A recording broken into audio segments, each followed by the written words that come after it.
Cheat Code. Hey everyone, welcome to Pickleball Cheat Code, the show for competitive pickleball players who want to level up their game. We focus on advanced strategies for experienced players, stuff only the pros really know. I'm Brody Smith. I'm a 5.5 duper and coach, and I'm here with my co-host, the one and only Tanner Tomasi. Hey everyone. Tanner, as you know, is a 6.0 duper and an APP national bronze medalist. Today we're covering everything you need to know to win your next hands battles. And at the end of the episode, we're going to be breaking down our first Mount Rushmore, where Tanner and I compete to construct the perfect pickleball player. So please stick around. Let us know in the comments who you think won. We both came prepared. I'm definitely going to win this one. And then also, we want to include you on our show. Leave us a voicemail with a question you want answered at memo.fm/PCC. We will listen to all these voicemails on an upcoming episode, and we might be including you. So be sure to, check out our future episodes, and let's get going here, Tanner. Let's go. I'm ready to get it on. All right. Hands battles. Tanner, you ready to get a little handsy today? Oh, yeah. Yeah, I'm prepared for all your questions. Let's go. Okay, cool. We got a lot of breakdown with hands battles. I mean, that's just such a big topic in itself. Last time we talked about getting to the kitchen, dinking like a pro, controlling the kitchen, and that included speed ups, getting into some hands battles a little bit. But we really want to take this to the next level and really break down, what's the proper form, how to stay in control, how do you close out the point, what's the proper mindset. There's so many little things that go into a hands battle that gets overlooked. Me personally, firefights are not my friend. I try to either close out the point immediately with my Western grip. I'm looking just a pancake and try to end it all at once. So I'm usually winning the point right away, or I'm getting jammed. I'm not there to go for a marathon hands battle. Tanner, what's your strategy when you get in a hands battle? What's your focus? What are you looking to do to solidify the point? The number one thing I teach, and I also preach, meaning I do myself, is when I'm in a hands battle, you may think that you want to blow it by the person hitting it at max speed, but the priority of a hands battle is really just to get the ball down, meaning towards your opponent's waist, because it forces them to have to hit up on the next ball. Yeah. And if they're hitting up while you're hitting down, you're inherently at a huge advantage. When we're first taught hands battles, we're taught to push with our shoulder and to push with basically like the paddle. But the issue is when you push, that's just sending the ball back to your opponent's chest and you're welcoming them to hit another ball. Where when we get into it later in the episode of my actual technicality of the form that I like to use, I'm always trying to get that ball down, not worrying about the power of it. So my opponents are forced to hit up. That is the basis of hands battles. That's smart. Yeah, I've always seen that too. Because when it's a simple teeter-totter method. Like that's how I like to teach it. And that's how I like to think of it too. If you're hitting down and somebody's, trying to hit up on the ball, it's very elementary, but it's something that people overlook when they're in these hands battles is that, if there's a ball that's low pictured at the bottom of the teeter-totter, you need to be prepping with your hands up because the only way that they can hit is in upward direction. So making sure you get that ball as low as you can is everything. Are you taking off pace when you're trying to hit these shots and soften them up within a hands battle? How do you dictate when to block and let it drop at their feet versus, like you said, shouldering it and pushing it through? I wouldn't say necessarily trying to soften up. Yeah. The only time I'm trying to soften up is if I don't read it accurately. If I read where the opponent is going to hit the ball before they hit it and I can anticipate where I should be with my paddle, that's when I'm really going to swing and tee off on it because I've read the shot. I'm going to punish the opponent. But if they use a little bit of deception or catch me off guard or something of that nature, that's when instead of me trying to pound it, I'm trying to just get it back angled down as opposed to winning the point with an explosion style counter. But you're always looking to read it to try to get that money counter, right? Because I'm always looking. Yeah. And what are those things that you're looking for? For me, I'm looking at paddle angle. And like you said, you got to watch the body fakes because body fakes work pretty well. And we touched on this in our last episode too, especially with players at a lower level. Sometimes it's easy to throw out a body fake, but the higher level you get, the less that works. But still, it's effective. But watching for that body fake, like what else are you watching out for to make sure that you're reading that properly? Yeah, to make sure my opponent, when they're attacking, what I'm really like looking for is just to see the height that they're striking the ball and where the most likely swing path is going to go. I recently created a video on this on my YouTube channel that really drove this home of what separates amateurs from pro players. If I break it down for you, Brody, just in case you haven't seen the video and the listeners, I'm sorry, Good. I haven't seen it. No, that's all right. So let's say you're right-handed, which you are, Yes. and let's say you're on the left side of the court. Okay. Got it. And now let's say somebody hits a dink down your sideline, and you're going to lean in and flick that ball. Okay. Yes. Does that make sense? Absolutely. You can visualize that. Yeah, I'm doing a little tomahawk flick because I don't do a traditional backhand flick. All right. Well, let's pretend you're doing let's pretend I have a normal grip and I'm just doing a traditional backhand flick. Right. So if you're going to flick a ball that's down the sideline like that, that means your natural swing path is going to go through the middle of the court. So it's going to be you're swinging from left to right because that's how you can generate most power. When players are in these situations of a tournament and pressure scenarios, they're going to revert to what they're most comfortable with. That's the natural swing path. So if I see my opponent have a flick down the sideline, I know it's probably going to come cross body to me. Smart. So that's where I can prepare. Yeah, I like that a lot. And another thing too is when, let's say you're the attacker here and you're hitting that flick and you know you're going to be going towards the middle, right? You know, because that's where you're generating that power. Yeah.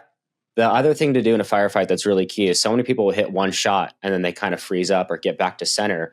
But I feel like it's really key because that next ball, there's also patterns of where that next ball will likely come every single time too. You can follow a 1, 2, 3, 4 step in theory. So typically, like if I were to backhand flick from the side towards the middle, I'm going to get ready to pancake the next ball, right? Isn't it typically coming straight at me in my right shoulder, for example?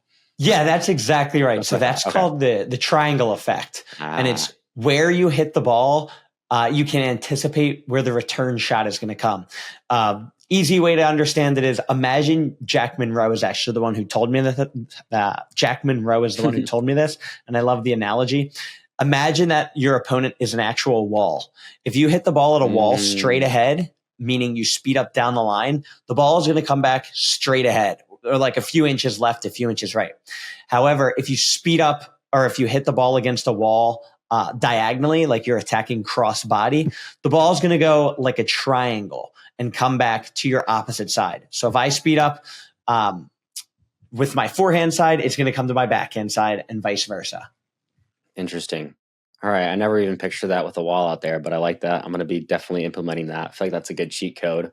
I haven't heard anybody mention that. Jack, that's a good tip, Jack. Appreciate that. That's a good tip. Yeah. Good tip. Let's go to taking a step back. Let's break down the core fundamentals of technique to make sure nothing is overlooked here. So, the main things that I like to focus on when I'm, drilling hands and I'm teaching hands is staying extremely compact. One of the main things people do is they swing too big or they try to go for this home run style shot. Keeping your elbow tucked in, it's really easy to want to lift that right elbow if you're a righty and try to hit big, and it's going to lead to some inconsistencies. It's going to take away a lot of power. Loose grip, calm, relaxed, paddle out front. And then another thing it's kind of a technique tip is also flashing, like I like to call it, not like you would expect to happen, but in terms of this is going back to the teeter-totter side of things where it's a little pro tip, a little cheat code that if you think that they're going to go right, maybe you show a flash like that you're about to pancake and then you switch at the last second and right before they hit, you're going back to neutral. But I feel like that's something that's overlooked a lot too, is to throw off your opponent. It's almost like a body fake on the other side, but flashing your paddle angle just to make sure that you're throwing them off essentially. But just from the technique standpoint, do you feel like anything else needs to be added to that list? No, I would say you pretty much hit it all in the head. One thing I would comment on is I think like in the previous episodes as well, you mentioned like the body fakes, and now in this episode, like the flashing. I think that goes in the same category as maybe people do that like the lower, like I don't know.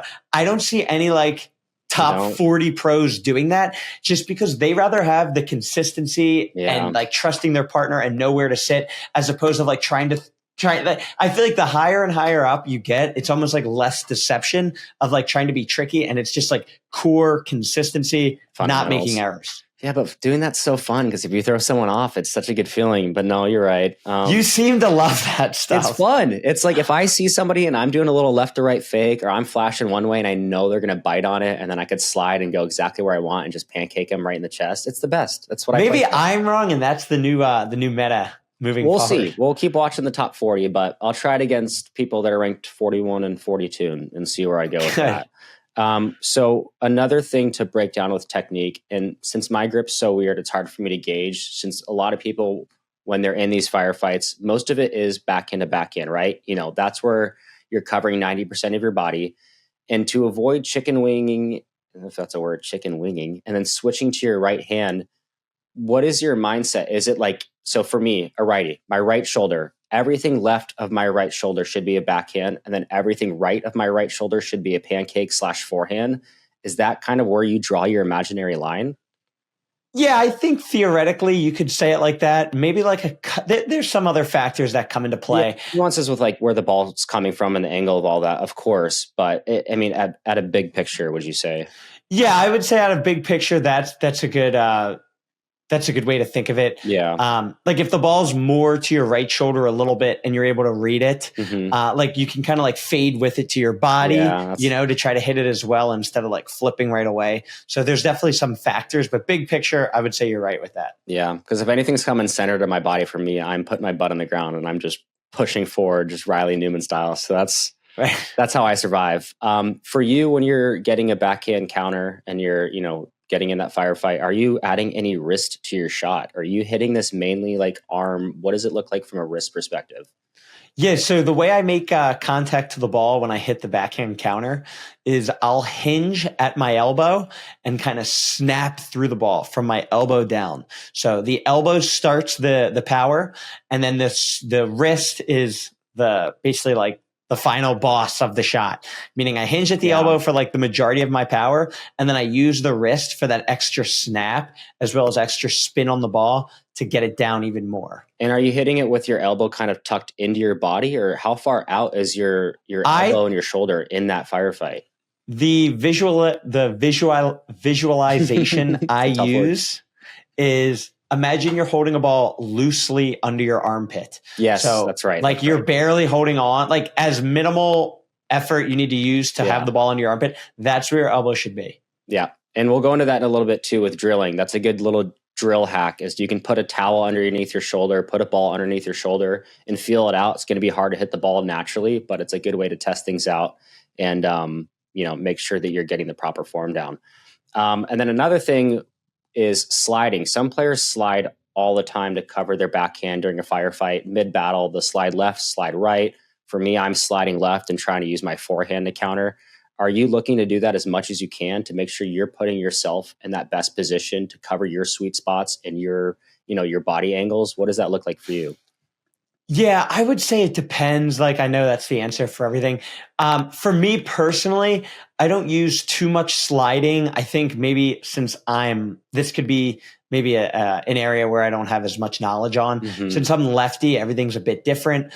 I don't think I necessarily need to slide as much. The power of like lefty righty teams is we don't really have any weak spots for getting attacked. Since there's two forehands in the middle, if I'm in a firefight straight ahead of me, anything off of my left shoulder, I don't need to slide into or anything. I can just let it go because my partner should be there with their forehand. Yeah, because you're just locking down that right side, right? And you're covering the line. You got to make sure nothing's coming down the line. And then since you're a lefty and you're on the right side, anything that's a heavy chicken wing, your partner on the left should be covering. Is that fair to say? That's fair to say. Yeah. Okay, good. So they're covering and they're pinching, because that's what's so important. You'll be in a hands battle and your partner is just sitting there thinking about the new season of White Lotus that hasn't released yet, when they need to, in theory, come over and, put that right hand there and be ready for that next ball, because you're setting them up. So much of firefights is communication. And it's hard to communicate when the ball's flying 100 miles an hour back and forth. Yeah. But they should be there just ready to be teed up. You're there to do the setup and they're there to do the cleanup, in theory. That's exactly it. I wouldn't add anything to that. Love it. And then another thing is placement. So it is hard to control where you're hitting the ball when you're in these battles, right? Because so much is happening so fast. But in theory, if you're straight on ahead, with somebody face to face, are you trying to angle it a certain way? Are you trying to go up on their body and make them, lift? But I guess not, because that allows them to hit down at the ball. I mean, you said this earlier, keeping it waist level or lower. But are you trying to force them out wide left, chicken wing? Is there a certain spot, or is it just kind of about mixing things up? No, the hands battles, it's so bang, bang and so fast. I don't know of anybody like trying to get the ball to their chicken wing here or there. Everybody's really just trying to get the ball down and then finish it with like an easier next shot.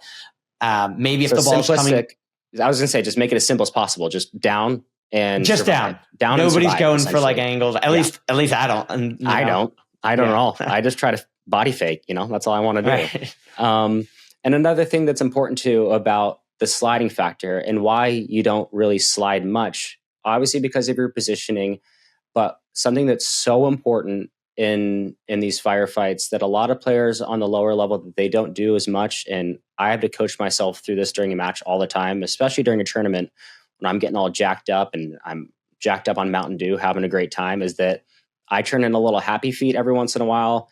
It's easy to move too much. The number one key is to turn your legs into jello, be as cool as a cucumber, and be so calm. Have you watched J.W. Johnson in the hands battle? He looks like he's stoned out of his mind. We've talked about this. He's so relaxed. That's why players like this at the higher level are winning these hands battles. I feel like it's the calmer you are, the less you do with your lower body. Your upper body is what's going to have all that reaction time, the calmer you are. So it's kind of counterintuitive. You don't want to get all antsy, but the calmer you are, I've said it a million times, that's how you win these hands battles. And I feel like that's just is a tried and true thing, at least. Yep, not stepping around, really not any movement on your lower body, just having your arm react. It's a good mindset shift of like, instead of trying to think and guess, where the ball is going to go, if you shut off your brain and just allow your body to react, you're significantly quicker than any other approach. It's so much easier said than done. And this is something that you have to find a way to learn. Like players, like you can just say that, but the next time you're in a match or the next time you're training, you're still going to get antsy no matter what. And so for some people, it's a matter of, some people get afraid of the ball, because it comes fast. Maybe you need some carbon pivot or drift glasses, subtle flex there just to protect your eyes. But I did this drill with one of my students, shout out Robert in San Diego. It's called the Robert drill just because I named it that. But essentially what I would do is he'd get so tense during firefights and get scared that the ball is going to hit him in the face if he hits something too high. I had to literally have him close his eyes, cover his private areas, and sit there. And I would have to hit the ball at him over and over. So that way he could get used to getting speed at him. I didn't hurt the guy. He's a great guy. But my point is rewiring your brain, finding whatever it takes to stay calm and get used to the pace. And we would work closer and closer and getting these intense hands battles and then work your way backwards. But finding a way to rewire your brain where you're not panicking and freaking out in one way or another, that's the message that I'm trying to get across here, I guess. I'm going to try that drill. Next time me and you were together, we should try that drill. That sounds great. You had to be Robert though, right? Deal. Yeah. Okay. Thank you. That's great to know. Okay, cool. So we talked about, controlling the pace and placement over power. Is there anything that you're doing from a communication standpoint with your partner? Are you like yelling you, me, or is it kind of what we touched on earlier? Your partner just needs to cover that middle spot and there's really not much to communicate on. When it comes down to hands battles, it's so rapid. It's almost like rapid fire, bang, bang, bang, bang. There's not really any time to use like active communication. The communication is almost like instinctual and it's led up to before the tournament. You should have like that little pattern, like let's say the triangle effect, like figured out in the tournament. Let's say before the tournament, let's say I'm speeding up off my backhand, which since I'm lefty, that's me down the sideline, and I'm speeding it up across my opponent's body. That next ball is going to come through the middle of the court. So before the tournament started, we already know that if I speed up there, my partner's there with his forehand to close the middle. I'm not saying like speeding up and be like you, and then he's like, oh, and then you know what I mean? So that happens to be before intuitive. That's chemistry as well, I think. Yeah. Which we're going to break down in maybe our next episode. Excuse me, which I'm excited about is tournament prep and, understanding your partner and all those little details. So we'll break that down. But yeah, it needs to be just clearly intuitive and just reactionary. So I just wanted to wrap up a lot of what we talked about with key things to avoid when you're getting in firefights. One being Mr. Happy Feet, really easy to get all dancy and moving around. Any lower body movement takes away from that upper body reaction. Swinging too big, if you're not staying compact, you're going to lose the battle unless you get really lucky. Staying calm, getting too antsy, you want to stay calm. Losing court positioning, a lot of times people will be in a firefight, maybe they're moving a little bit, and then you realize you open up your whole line, or you're going to open up the whole middle, for example. So making sure you have your points covered and you don't get distracted. And then, getting too tense is what we just mentioned too. So those are some of the main things that I think people need to avoid in these situations. Is there anything else that I'm missing there, Tanner? Anything else that we want to cover from, a form perspective, or any other things that we want to touch on? I think we covered it all. Let's go. I wouldn't add anything.